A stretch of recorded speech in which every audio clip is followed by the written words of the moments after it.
transition. Ça veut dire que là, les gens qui arrivent et qui voient la contestation sociale, on a vu par exemple il y a quelques semaines la Tour Eiffel qui était fermée. Et un couple Absolument. de Philippins qu'on a d'ailleurs diffusé dans le journal de midi qui disait mais on a fait 10 000 kilomètres pour venir à Paris et la Tour Eiffel est fermée. Absolument. C'est un gros problème aujourd'hui, c'est-à-dire que le tourisme, c'est de l'économie touristique, avant tout donc des touristes qui sont venus souvent de loin, qui doivent être hébergés dans des hôtels, se déplacer et qui se heurtent aujourd'hui à des problèmes de déplacement, qui se heurtent à des salles de spectacle qui ne fonctionnent pas, qui se heurtent à des musées qui ne fonctionnent pas.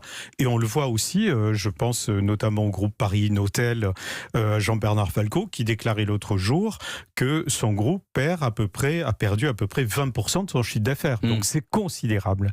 Et ça, c'est des personnels. Je voudrais parler un petit peu, si vous en êtes d'accord, des personnels du tourisme, parce qu'on n'en parle jamais. Qui, au lieu de faire des allers-retours de là où ils habitent, dorment parfois sur place, dans les restaurants, qui dorment dans sur les place, hôtels. des groupes comme celui que je viens de citer, eh bien, a mis à disposition des chambres d'hôtel pour le personnel. Mais le personnel, c'est des femmes de ménage, c'est des veilleurs de nuit, c'est des gens qui, aujourd'hui, en gros, gagne 3 fois moins que ce que gagne aujourd'hui un chauffeur de TGV.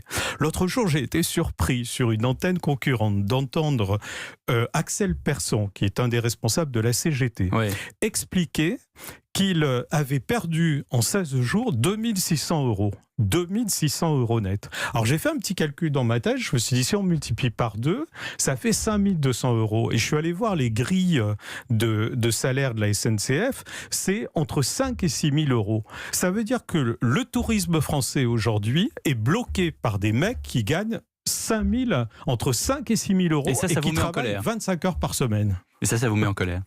Ça me met fortement en colère parce que les métiers du tourisme, ça concerne à la fois les touristes, bien sûr, mais on peut se dire, ils partent pas en vacances, c'est pas grave. Mais c'est une économie qui fait vivre dans les territoires beaucoup de gens, beaucoup de petites entreprises qui aujourd'hui sont en difficulté. Je pense aux restaurants des gares, par exemple, qui sont vides. Et ces gens-là, il n'y a pas de cagnotte pour eux. Ouais. Et je pense que tous ceux qui ne sont pas contents aujourd'hui doivent aussi exprimer leur point de vue. Le secteur du tourisme est menacé, les emplois sont menacés. En tout cas, les personnels qui travaillent, les saisonniers, excusez-moi, je cherchais le nom, sont aujourd'hui en nombre restreint parce que il y a une baisse d'activité en fait. Donc on n'a pas besoin d'eux. Voilà.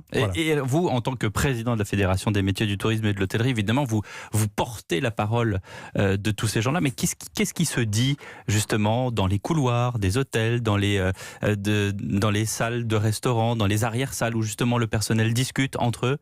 Alors oui, ce que je voudrais vous dire et ce que j'entends, c'est que j'entends que les Français soutiendraient ce mouvement. On me cite 3 personnes, on me cite pas une enquête, on me cite 3 personnes qu'on a croisées dans la rue et qui sont pour ce mouvement. Moi, je demande à ce qu'on aille interroger les gens qui se déplacent dans les transports, qui sont bloqués, les touristes, les personnels qui ne peuvent pas se déplacer aujourd'hui. Sur Europe 1. Voilà. On écoute le monde changer. Je pense qu'il faut des sondages sérieux parce qu'on cite sur certaines radios et télé d'information à bout de tout le temps en boucle que les gens sont d'accord. Mais qu'est-ce que c'est que ça en fait? Et si les gens ne sont pas d'accord aujourd'hui, ils doivent le dire et se mobiliser. Merci d'avoir poussé un coup de gueule, Patrick Vissieria, et vous êtes dans votre droit en tant que président de la Fédération des métiers du tourisme et de l'hôtellerie. Et pour la petite histoire, l'autre jour, nous recevions dans la table des chefs le pâtissier du Fouquet qui nous disait que même au Fouquet, hôtel 5 étoiles sur les Champs-Élysées, le groupe Barrière avait débloqué des chambres justement pour les personnels qui n'arrivaient pas à rentrer chez eux le soir.